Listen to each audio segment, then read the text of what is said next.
evening. Welcome to Markets Today. I'm Sonia Shenoy, and joining me from the Delhi News Center is Surbhi Upadhyay. Surbhi, hi, good evening. It was a nervous market that we had yet again. So the market seems to be going into the budget with a bit of caution. There was quite a bit of profit taking today on the street. So, in names or rather in spaces like capital goods, technology, etc., this market doesn't want to leave any bets open before the big day, it seems. Absolutely, Sonia, you said it. And once again, we weren't getting any kind of support from banks today. So some of those oil and gas stocks managed to come back up. Lots to talk about over the next half an hour. Let's start with the headlines. Caution continues on Dalal Street ahead of the budget and the F&O expiry. Benchmark indices failed to sustain the day's gains. The Nifty closes up just 5 points higher, while the Sensex almost unchanged at 29,000. Energy and IT stocks gain some ground, but banks and pharma shares see selling pressure. And the mid-cap index ends down 0.1%, so largely flat, but plenty of action in specific counters. Fertilizer stocks like FACT and Madras Fertilizer spike 7 to 10% on the government's plan to offer financial restructuring to 3 sick fertilizer companies. Meanwhile, ABG Shipyard surges 15% on reports that the Mahindra Group is looking to acquire stake in the company. And more buzz from Deal Street. Dalmia Bharat and OCL India move one step closer to a merger. Dalmia Cement has bought an additional 26.6% stake over and above its existing 48% holding in OCL India. All right, those are all the top headlines, and here are the experts that we have lined up for you on the show tonight.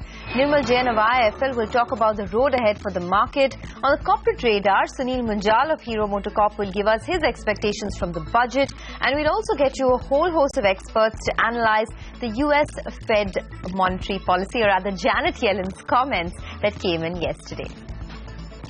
All right, so all that opinion coming your way. But first up, the market action itself. Volatility continues to rule the roost on Dalal Street. The budget is just around the corner, and add to that the F&O expiry as well. This heady cocktail is keeping the bulls quite nervous. Anuj Singhal is now joining in with a day's trading action. Anuj, expiry looming ahead, and of course the big day on Saturday. How have you read the trade? Well, the market is volatile, and clearly this is expiry week. You would expect volatility, and the fact that the market opened with so much gap up this morning was an indication that maybe in the second half there could be a bit of pullback, especially if the Nifty was not able to build onto those gains. And that's exactly how it played out. What was interesting today was that banks again led the second half sell-off, but within that, 3 or 4 stocks really stood out. In fact, if you take a look at the stocks, it would tell you that it was purely an expiry factor that was playing out. I mean, you had an HDFC that was actually down 2.3%. Was up 2.3%, but HDFC Bank was down about 1.4%. Then take a look at what happened with the top 2 IT stocks. We had an Infosys which was doing its best, or trying its best to keep the Nifty in the green. That was up 2%, but TCS was pulling down the Nifty by almost the same amount. That stock was down about 1%. So a lot of expiry factor at play in today's trade.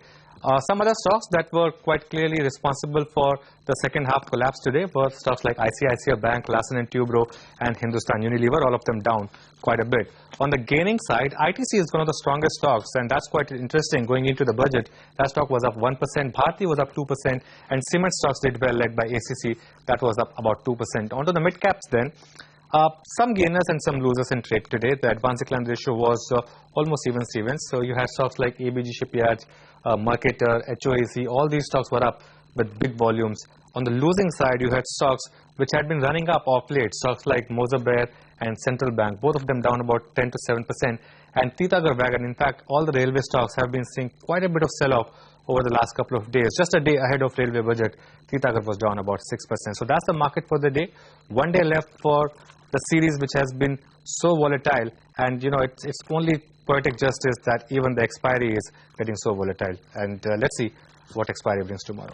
All right, Anuj, thanks for that. Well, time now for some market perspective. Nirmal Jain of IIFL says that fund managers are extremely positive about India, and he says that the finance minister's actions on infra and capex will be monitored closely in this budget. I think fund managers are pretty positive. I mean, there are more than 100 fund managers here, more than 700 corporates.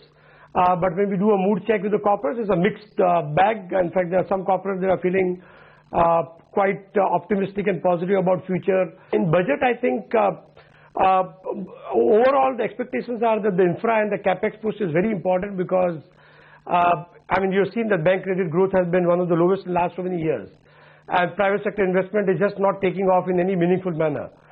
So the way it has to happen is that government has to pump prime the economy.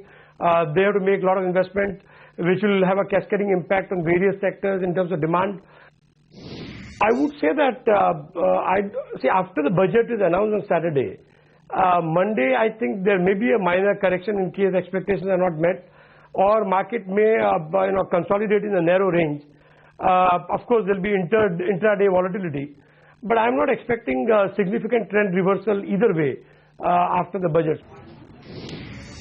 All right, that's opinion coming in from IFL. Let's now move to all the action from the futures and options space. Nigel D'Souza is standing by. Nigel, just one day to go. Tomorrow is expiry, of course. How are you reading the data? Well, just looking at the options data, expiry should be in the range of around that 8,700 to around 8,800 mark. I'll tell you why. Because the 8,700 put today, that was getting written. The premium today close to have halved by the time we wound up, because it fell from around 20 bucks to around 10 rupees.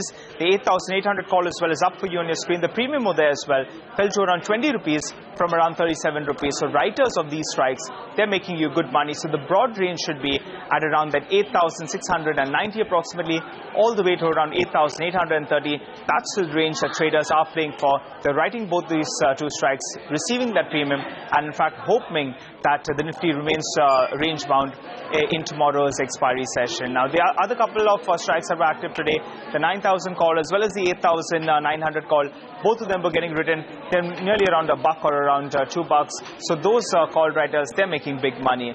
Individual stock segment focus, we saw Bharati see a big short covering bounce in trade today.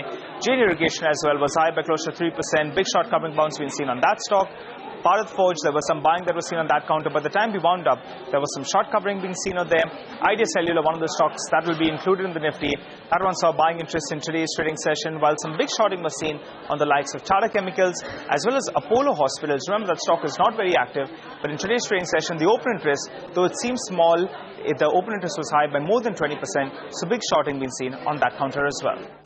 All right, Nigel, but before we let you go, let's talk about the big news from Deal Street. Dalmia Bharat has hiked its stake in OCL India, and this move is being seen as a precursor to the merger. So take us through the deal contours, Nigel.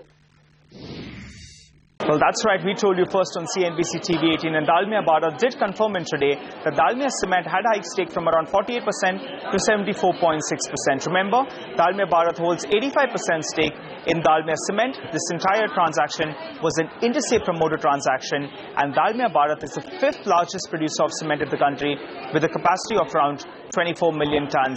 This entire deal that took place today with Dalmia Cement hiking its stake from around 48% to around 74.6% could be seen as a precursor of a possible merger between Dalmia Bharat as well as OCL India. So we will wait by whether or not this happens. Now, importantly, in today's trading session, OCL India corrected more than 20% from the top, but in the last 1 year, the stock is higher by more than 280%. It has a capacity of around 6.7 million tons, and this entire capacity is in East India. Dalmia Cement, by the way, that's held 85% by Dalmia Bharat, while the remaining 15% is held by KKR. It has a capacity of around 11.5 million tons, and this entire capacity is in South India. We'll be watching out for both these stocks going ahead as well, but it seems that this deal that took place today is a precursor for a possible merger between Dalmia Bharat as well as OCL India. All right, Nigel, thanks so much for that. And let's stay with buzz coming in from Deal Street. There's plenty of it. ABG Shipyard was one of the big movers in trade today. The stock actually surged almost 15% on reports that the Mahindra Group could be looking at acquiring a controlling stake in the company. Sonia, I know you've been picking up a lot of details on this potential deal, and ABG's been struggling with its mountain of debt for quite a while now. What's your sense? Yes, in fact, a lot of these private shipbuilders are seeing plenty of interest. So first it was Pipavav Defence, where we understand that the promoters of Hero Group are looking to buy some stake, and now we understand that M&M is looking to buy stake in ABG Shipyard. Now M&M has hired Amarchand Mangadas to examine the company's books, and we understand that the deal could trigger an open offer. In fact, the deal is likely through one of M&M's subsidiaries, so it could be through the listed entity itself. M&M, in fact, has expressed earlier that they are looking to get into new areas, and they are looking to get into naval defense in a big way as well. Now, On this deal particularly, M&M has refused to comment, and ABG Shipyard has said that they are not talking to any Indian players at the moment. But as you pointed out correctly, there's a huge balance sheet issue that ABG Shipyard is undergoing. It's sitting on a mountain of debt to the tune of 11,000 crores. So one wonders, why would a company like M&M want to take on so much debt? Also, in the last 3 quarters, ABG Shipyard has been posting losses. In fact, in all of FY14, it's posted a loss of more than 200 crores. Its annual interest outgo has been about 600 crores or so. But, on one hand, if M&M does buy ABG Shipyard out, it will get, of course, a lot of assets, and it will enter into the defense space in a big way, a space into which it takes almost 6 to 7 years to, build a position. But on the other hand, it will be saddled with a lot of debt. ABG Shipyard was the big mover today, up about 15%. Surbhi? All right, let's move on then to the big developing political story, and this one is an exclusive. The Modi government will not dilute its stance on the land law. CNBC TV 18 learns that the government has decided that the proposed amendments to the Land Act will not be changed. It's quite confident that the bill will be passed by Parliament in the current session. Sources say that in case the bill does not muster enough support, the government is willing to exercise its last option, a joint session of both the houses. All right, and in the global arena then, the Fed Reserve Chairman Janet Yellen yesterday ruled out the possibility of a rate hike in the next 2 meetings. So that was the big news overnight. Let's hear out how global experts have read into this. I thought Yellen's testimony before Congress overnight was actually very constructive in that she clearly is continuing to see a strong labor market recovery in the U.S. And with the recovery in the labor market, we think will come by the middle of this year greater evidence that U.S. wages and salaries are picking up. She's saying the same thing as the Fed's been saying for a long time.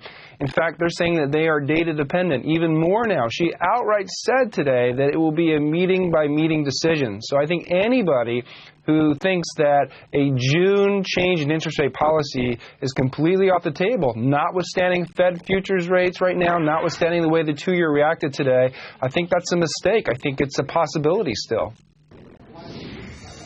All right, time for a break now, but coming up, Sudarshan Sakhani would be joining in for a technical chat. We'll also get you some trading ideas.